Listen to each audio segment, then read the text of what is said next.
ওনাকে সরকার বিগত সরকার হয়রানি করেছেন কেন, এই বিষয়গুলি আমরা বিদেশি সাংবাদিক পত্ররার কাছ থেকে 3টা জিনিস জানতে পেরেছি। একটা জিনিস বলছে যে আমাদের পূর্বতন প্রাইম মিনিস্টার, ওনার ধারণা আকাঙ্ক্ষা ছিল যে উনি নোবেল পুরস্কার পাবেন। উনি নোবেল পুরস্কার পান নাই, ডক্টর ইউনূস কেন পেয়েছেন, এই জন্য তার একটা জিজ্ঞাসা।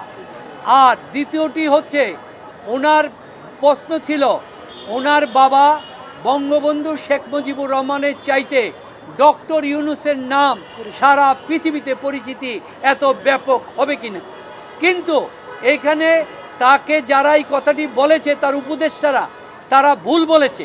কারণ আপনারা জানেন বাংলাদেশের স্বাধীনতা যুদ্ধ হয়েছে 71 সালে, আজকে 53 বছর 54 বছর। ওই বয়সে বিদেশের একজন সিটিজেন নাগরিক, তার বয়স ছিল 6 বছর।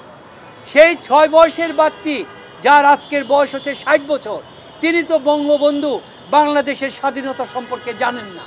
তাই তার কাছে তো বঙ্গবন্ধু পরিচিত হবার কথা নয়, কারণ সে তো নাবালক ছিল, আজকে সে সিটিজেন হয়েছে। সুতরাং আজকে একটি কথা আছে, ছেলে নিজে বাঁচলে বাপের নাম। ডক্টর ইউনূস আজকে সারা পৃথিবীতে আজ পর্যন্ত এত উন্নত দেশের কোনো ব্যক্তি সারা পৃথিবীতে গ্রহণযোগ্য হয় নাই, তিনি গ্রহণযোগ্য হয়েছেন সেইভাবে। শোনেন, আপনাদের একটি জিনিস সংশোধন করে দিচ্ছি। আপনারা লিখেছেন ডক্টর মোহাম্মদ ইউনূস সহ তাদের বিরুদ্ধে 2টা মাত্র ক্রিমিনাল মামলা হয়েছে। একটা হচ্ছে লেবার কোর্টে, আর একটা হচ্ছে আপনার দুর্নীতি দমন। এইটা আজকে তো সমাপ্তি হয়ে গেল, আর ওইটা তো এখনও মামলা চলমান অবস্থায় রয়েছে, আর ট্রায়ালেই শুরু হয়নি। আর বাকি যে মামলাগুলি হয়েছে এগুলি তাদের ব্যক্তির বিরুদ্ধে হয় নাই, সেটি হয়েছে কোম্পানির বিরুদ্ধে, স্ব কোম্পানির বিরুদ্ধে, সেখানে কোনোটা নাই। আর গতদিন আপনারা একটা রায় ঘোষণা করেছেন যে আপনারা বলছেন হাইকোর্টে বলছে 266 কোটি টাকা 666 কোটি টাকা জমা দেওয়ার জন্য। এই ধরনের কোনো আদেশ হাইকোর্ট দেয় নাই, কারণ 2004 সাল থেকে আরম্ভ করে 2017 সাল পর্যন্ত গ্রামীণ টেলিকম সমস্ত ট্যাক্স দিয়ে এসেছে, যেটা deputy commissioner, joint commissioner, additional commissioner এবং কমিশনার পর্যন্ত অ্যাপ্রুভড হয়েছে। 2017 সালে আইনের নিয়মকে বরখেলাপ করে এটাকে রিওপেন করে ডেপুটি কমিশনার এটা ওপেন করেছে, যার কোনো ক্ষমতা নাই। তাই গ্রামীণ কল্যাণের পক্ষ থেকে মামলা করা হয়েছে, কেন চ্যালেঞ্জ করা হয়েছে, কেন এটাকে অবৈধ করা হবে না। সুতরাং এইখানে কোর্ট আদেশ দিয়েছে, এটা অবৈধ কি অবৈধ না, তার কখনো টাকা দেওয়ার ঘোষণা দেওয়ার অধিকার নাই, সেটা আপনারা ভুল দিয়েছেন, কোনো হয় নাই। এবং এটা কখন আসবেন এবং আমরা কি সময় জানতে পেরেছি এই বিষয়টা কি আমাদের আগামীকাল প্রেস রিলিজ অলরেডি দেওয়া হয়েছে। আগামীকাল ডক্টর মোহাম্মদ ইউনূস সাহেব সম্ভবত 2টার মধ্যে 2:10 ঢাকা এয়ারপোর্টে ফ্লাইটে উনি নামবেন। না, এটা তো উনি তো এখনো তো উনি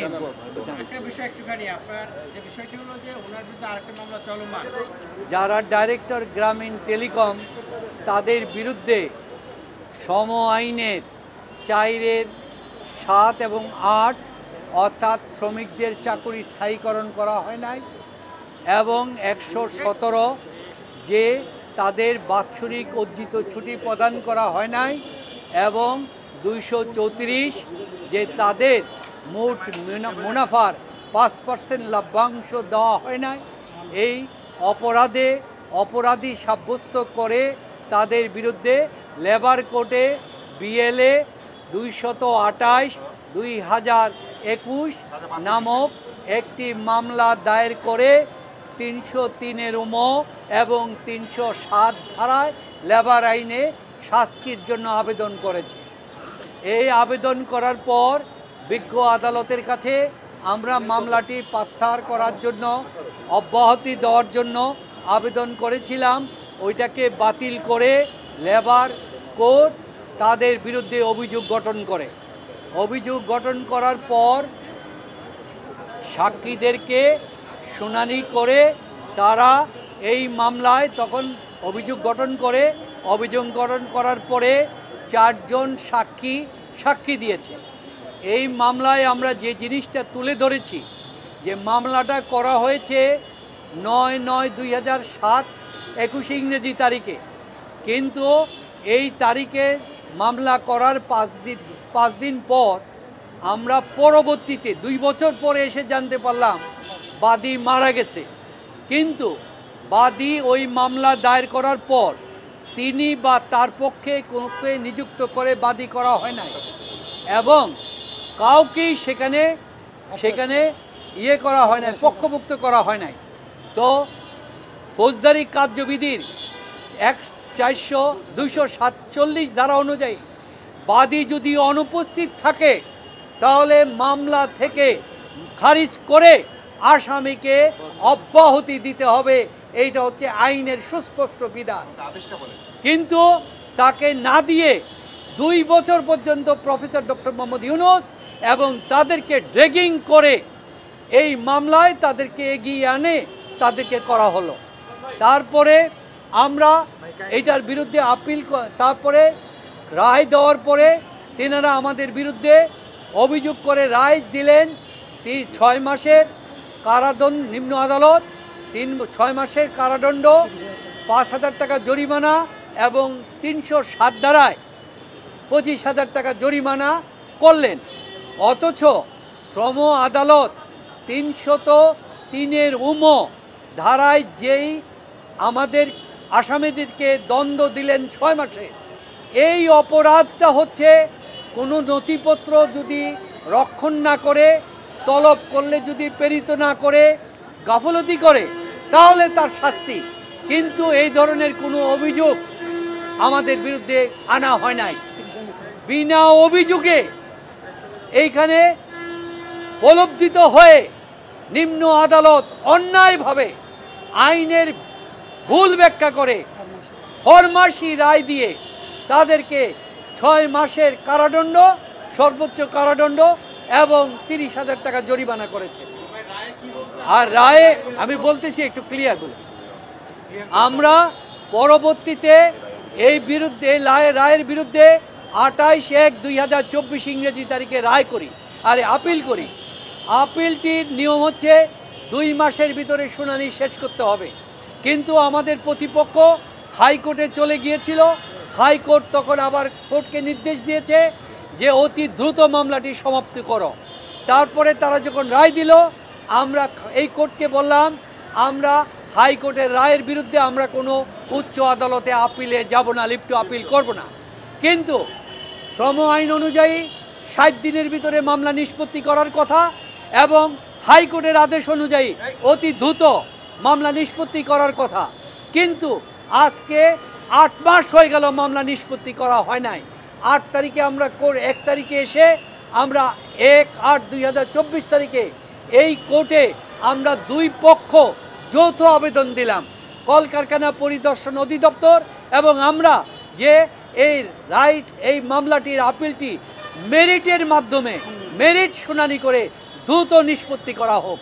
কোর্ট তখন এই আজকের ডেট নির্ধারণ করলেন মামলাটি শুনানির জন্য এবং উভয় পক্ষ আমরা এখানে শুনানি করলাম, আমাদের পূর্ণাঙ্গ বক্তব্য দিলাম, মেরিটের সমস্ত জিনিস করলাম। যে এই কোম্পানির বিরুদ্ধে মামলা, অথচ কোম্পানিকে আসামি করা হয় নাই।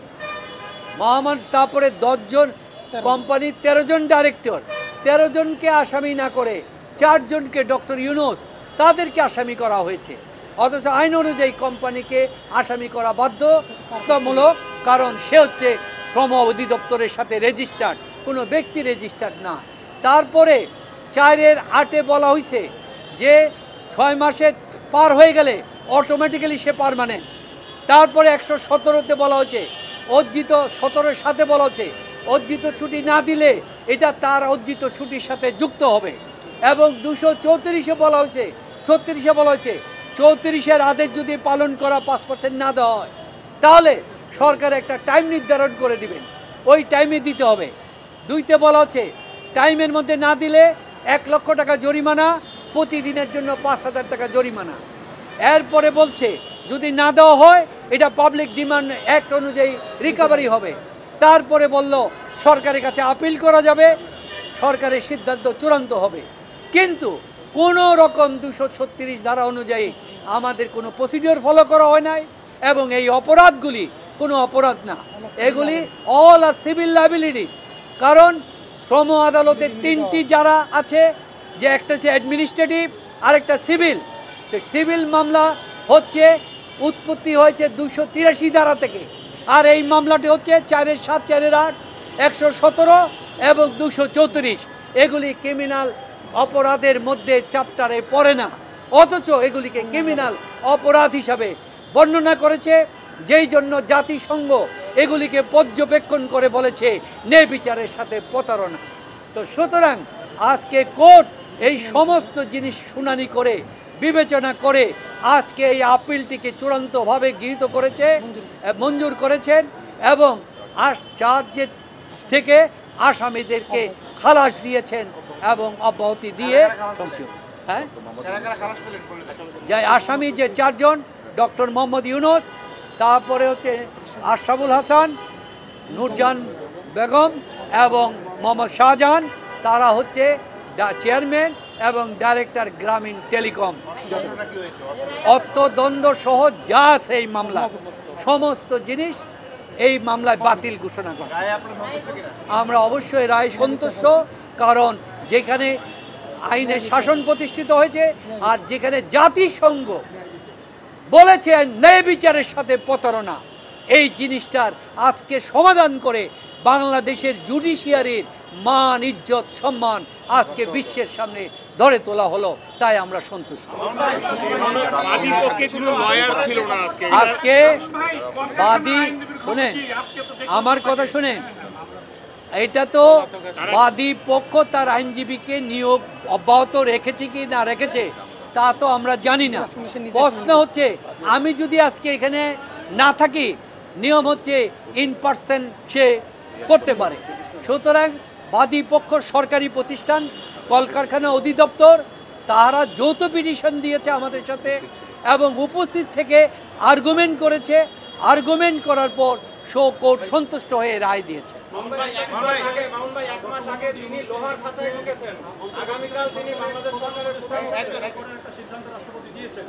সেই ক্ষেত্রে এই যে আর কোনো মামলা আছে কিনা বা আইনে কোনো বার আছে কিনা